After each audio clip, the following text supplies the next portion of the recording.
To open today with that in mind. Let's head over to Chris Weston at IG Markets in Melbourne. Chris, thanks for joining us on Christmas Eve. Markets certainly didn't close as badly as futures had been predicting during Asian trade on Friday. Weekend news pretty light, but it looks like we're headed for gains today, Chris. Well, that appears to be the case. Although, if you look at BHP's ADR, for example, down 30 cents, it's going to be hard to fathom how we're going to get so much of the upside. I mean, I think this is an exercise in where S&P futures were at 4 o'clock when we closed on Friday. Dow futures were down about, S&P futures were down about 1.5%. We saw a triple-digit move to the downside on Dow futures after that lunchtime mini flash crash, which was basically a very thin market. There were stops being triggered and it came straight back up again, or at least retraced about 3/4 of the move. So I think if you actually look at where S&P futures are from the cash closed relative to the end of the closing session, they're actually up about 0.5%, and that's why I think our market's going to open in marginally positive territory. But I think the weekend news has centred around this situation where President Obama may try and pass a temporary bill, pushing back some of the expectations until the new year, where they can have a much more aggressive debate and try and negotiate the whole situation that's in play.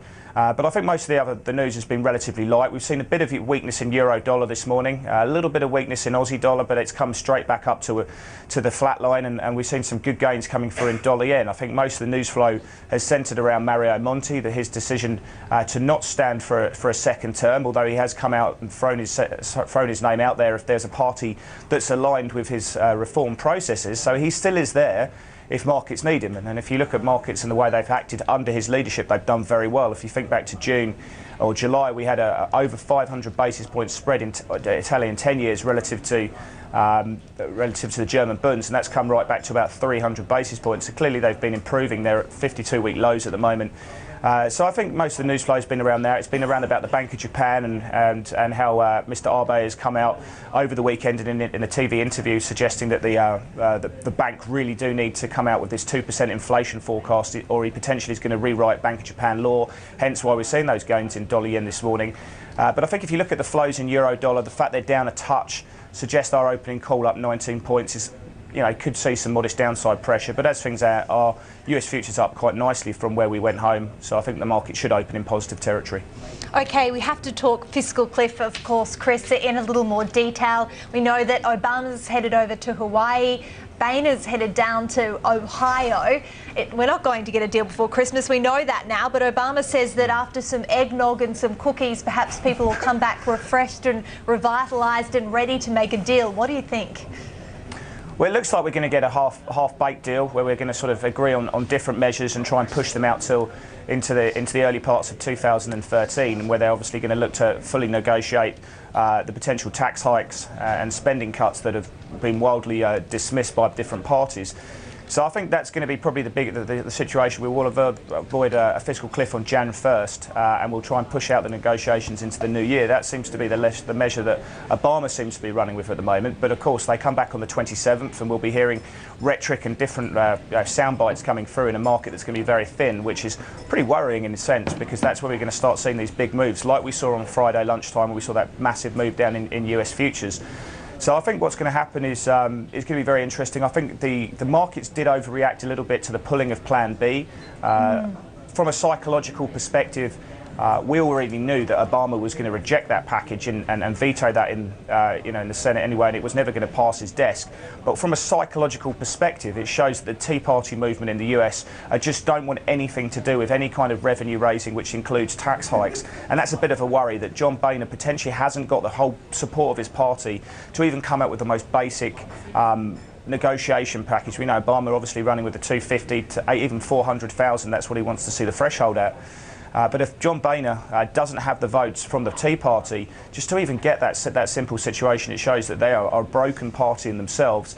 And if we are going to come up with a longer-term deal, we need to see a stable Republican Party to try and negotiate fully with the Democrats. So it's a bit of a worry, and I think that's ultimately why the market did panic and fell off as much as they did on Friday. Chris, it sounds like in terms of the long-term deal, we're either going to see the right-hand side of the Republican Party, the hardliners, pretty upset and divided from the rest of the party, or Obama leaving this pretty red-faced and not getting much of what he wants. Would you say that's correct?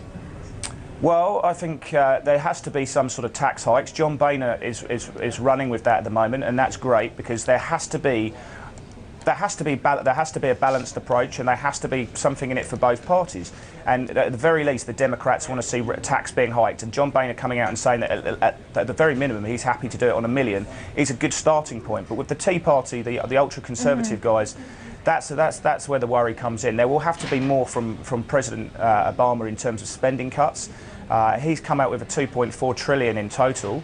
But I think they want to see more balance, slightly more spending cuts to come out with where the Republicans are. So there's still a lot to play for at the moment. I think if you actually look at the big gains that we saw, the falls we saw in the S&P on Friday, the S&P was only down 0.9%.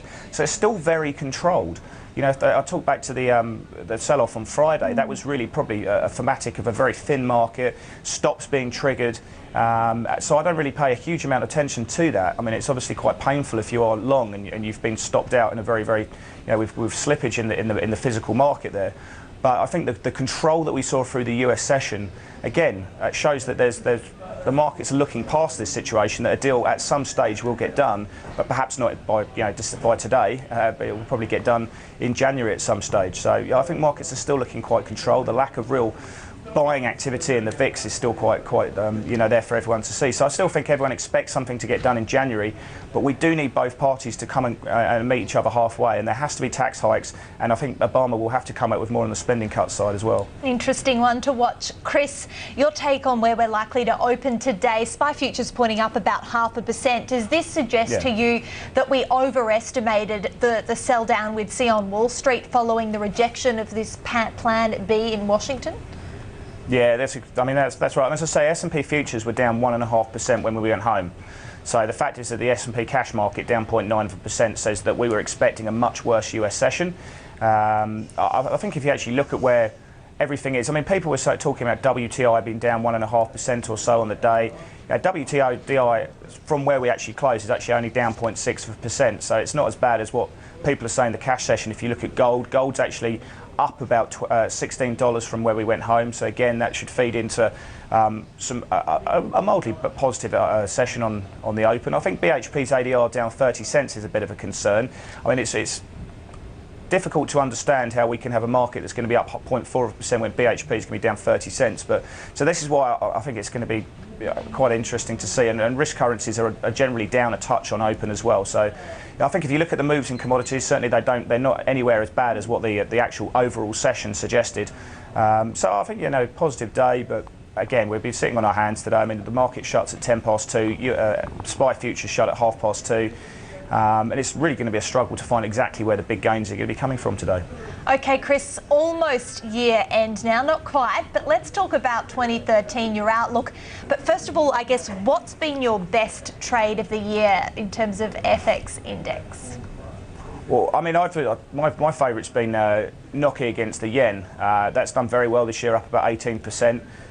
Just from a fundamental perspective, rather than the technical, just from a fundamental perspective, you can see that it's been a great trade because the Norges Bank have been quite, certainly a lot more hawkish than any other central bank, with the exception to a degree of the New Zealand central bank, the RBNZ. And the yen obviously weakening significantly because we've seen a big risk on rally, and obviously the Bank of Japan have done everything they can to a degree to try and weaken the yen. So that's been the best trade. But if you're actually looking, I haven't actually been part of it, but the actual best trade in FX land this year is being short Malawi Kwacha against the Norwegian kroner. That's down 54%. So there's no better trade than that, although I have no idea how any broker who would actually offer that to you. You probably could do it over an ETF perhaps, but it would be pretty costly. So that's been the best FX trade out there. In terms of the best index trade, then that's been the Venezuelan stock market this year, up 280%. But again, the only way you can really trade that is via an ETF. So I think certainly my favourite has been Nokia yen, and I expect that to continue being the best trade for 2013. The central bank now will potentially look to put rates up, perhaps in the second quarter or third quarter of this year, where we know in the January 22nd meeting, the Bank of Japan are likely to adopt a 2%, or certainly from the news over the weekend, they should, in theory, adopt a 2% inflation target. And then once Mr. Shirakawa steps down in early April, they will come out with a much more aggressive easing bias, and I think they'll do everything they can to weaken the yen. So from a fundamental perspective, and a technical perspective, I think NOKI yen remains probably my favourite currency to be long in 2013. I think being long Euro Aussie still looks quite a good trade, and being short Aussie CAD as well looks pretty good from a longer term perspective as well. Okay, Chris, written that one down. Thanks so much. Cheers. Okay, let's take a look at